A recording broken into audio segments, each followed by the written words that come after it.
les gars, bienvenue dans cette nouvelle vidéo. Alors oui, nouvelle vidéo, mais c'est une première vidéo, donc c'est logique. Donc je suis trop contente de filmer cette vidéo. Ça fait longtemps que je voulais faire des vidéos sur les livres et puis maintenant c'est fait. Donc on commence tout de suite. Alors comme vous l'avez vu dans le titre, je vais vous présenter mes 4 dernières lectures. Donc voilà. Alors d'abord j'ai lu Homebody de Rupi Kaur et je suis trop contente d'être à jour sur Rupi Kaur parce que voilà, j'aime trop ce qu'elle fait, c'est ma gossure, donc j'aime tout ce qu'elle fait. Donc j'ai lu Homebody, j'ai beaucoup aimé comme tous ses livres. Elle parlait de thèmes importants comme d'habitude, le féminisme, l'acceptation de soi. Donc j'ai beaucoup aimé. Par contre, j'ai trouvé que c'était très cru comparé à ses autres romans, mais en même temps, elle décrit sa réalité, donc on peut pas lui en voir plus que ça. Et j'ai beaucoup aimé, mais par contre, c'est vrai que j'ai trouvé que c'était très sombre. Et ça m'a fait penser à son roman pas son roman. Bref, ça m'a fait penser à son recueil de poésie Lait et miel que j'avais lu aussi et que j'avais trouvé très sombre. Donc j'aime quand elle décrit sa réalité, mais c'est un peu glauque. Et du coup, mon préféré, ça reste quand même Le soleil et ses fleurs, pardon. Le soleil et ses fleurs, que j'avais trouvé très lumineux, qui véhicule un vrai message de positivité, donc j'avais beaucoup aimé. Et voilà. Mais ça reste de bonne poésie. Donc je vous recommande à 1000%. Ensuite, j'ai lu Le printemps suivant de Margot Moutin. Margot Moutin, c'est une illustratrice. On va y arriver.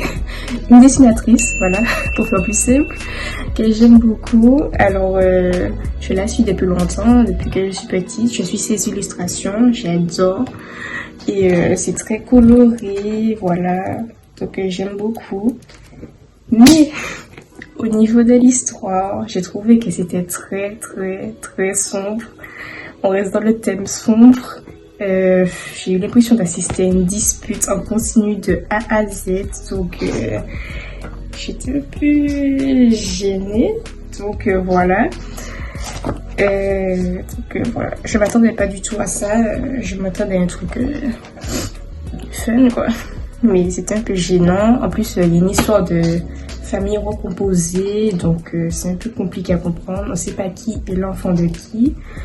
Donc j'étais un peu perdue, mais il y a des belles illustrations, il y a des beaux graphismes, donc ça on peut pas le nier. Mais j'ai trouvé qu'il y avait pas de vraie profondeur dans l'histoire. Et franchement, je crois qu'il y a un 2 qui est sorti, mais je sais pas honnêtement si je le lirai parce que franchement, je vous dis, j'étais mal à l'aise. J'étais mal à l'aise. De A à Z, c'est une dispute. Après, je comprends que ça montre les difficultés d'être un jeune couple, voilà, que c'est pas toujours facile. Mais j'ai l'impression qu'il n'y avait pas du tout de positif. Donc ça, j'ai trouvé c'est un peu gênant. Donc voilà. J'ai eu beaucoup de mal à le finir. Mais voilà. Je sais pas si je vais lire la suite. On verra. Ensuite, j'ai lu Frankly in Love de David Yoon. Alors, ce livre a une histoire, je vous explique. Alors, quand je l'ai vu en librairie, je l'ai acheté direct. Je vous explique. Il s'appelle David Yoon et sa femme s'appelle Nicola Yoon. Or, je suis fan de sa femme et de tout ce qu'elle fait. Donc dès que j'ai vu Yoon, je me suis pas posé de questions et j'ai acheté. Et quand je suis arrivée chez moi, j'ai compris que c'était pas Nicola Yoon qui était écrit dessus. Mais bon, je me suis dit bon, qui sait, peut-être que ce sera une belle surprise. Et non. Alors, comment vous dire ce roman? Alors, d'abord, de quoi ça parle? Alors, ce roman, ça parle de Frank Lee, qui est un Coréen. Voilà. Et dans sa famille, il y a tout, enfin, c'est plein de traditions. Il doit se marier avec une Coréenne parce qu'il est coréen. Il ne peut pas se marier avec une Américaine. Non, ça, c'est impossible pour sa famille. Donc, voilà, ça annonce déjà la couleur du livre. Et, mais ne voilà-t-il pas que Franklin va tomber amoureux, bien sûr, d'une fille qui n'est pas coréenne. Et voilà, toute l'intrigue du livre va se concentrer sur ça. Bon, je vous avoue que je ne suis pas du tout romance. Ça ne m'attire pas du tout. Voilà. Beaucoup j'aiment la romance et moi je déteste ça. Franchement, quand je vois ça dans un livre, je suis en mode... Mais bon, j'ai tenté l'expérience parce que je me dis que peut-être que je n'ai pas lu des bonnes romances. Alors, on reste toujours sur de young adultes. Et voilà.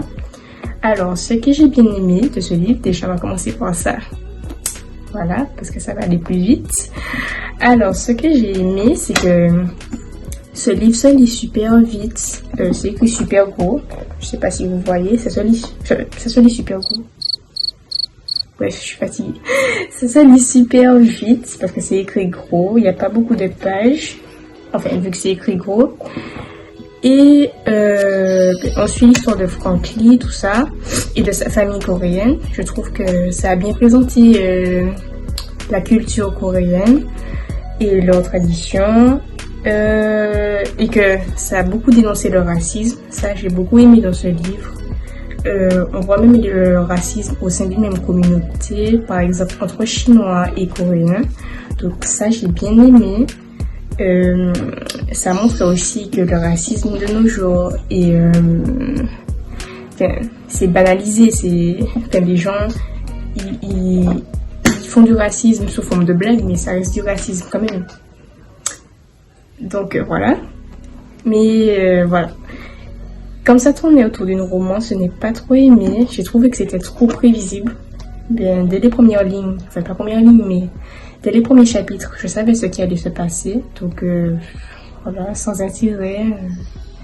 Enfin, j'ai été déçue. Voilà, je suis déçue d'avoir été déçue parce que c'est le mari de Nicolas Yoon et il veut pas me faire ça.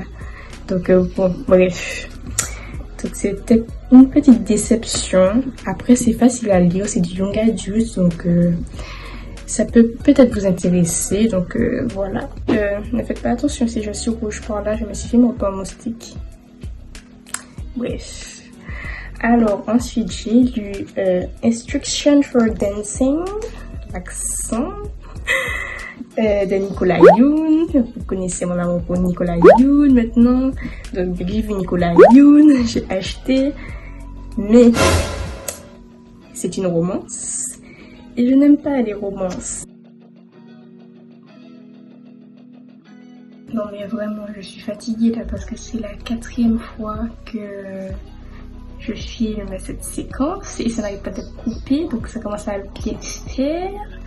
Donc je disais, alors c'est une romance et je n'aime pas les romances. Voilà, l'histoire était assez prévisible. Donc ça raconte l'histoire de Ivy qui ne croit plus en l'amour, qui jette tous ses romans d'amour. Mais qui un beau jour va aller dans une boîte à livres et qui va commencer à avoir des visions du début et de la fin des histoires d'amour des gens qu'elle croise en fait. Et de ce sens, l'idée est bonne, c'est très intéressant dans ce sens-là, mais je n'ai pas accroché ni au personnage ni à l'histoire en fait. Donc voilà. Ça pourrait plaire aux gens qui aiment la romance, mais moi, j'aime pas la romance. J'essaie de forcer, mais la romance et moi, ça fait 75, donc voilà. Voilà. Donc, après, ça va être assez intéressant de voir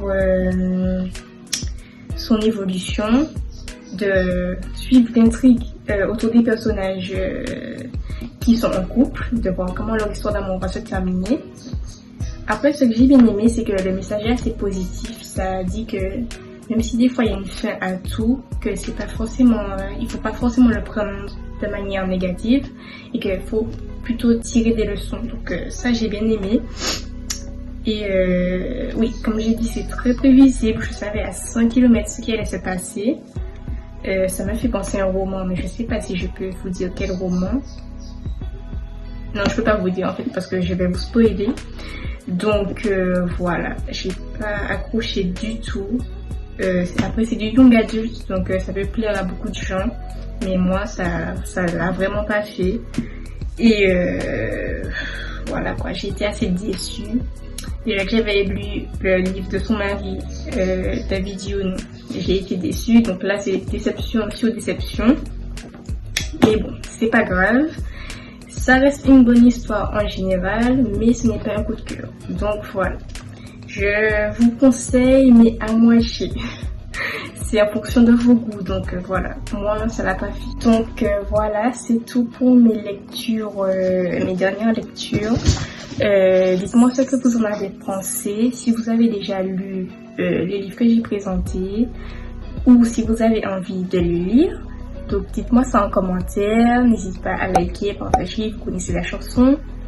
Et voilà, ce sera tout pour moi. On se retrouve très bientôt dans une autre vidéo et je vous fais des bisous. Bisous. I'm addicted, baby, I'm addicted, addicted, really I'm addicted, I'm addicted, I say I'm addicted.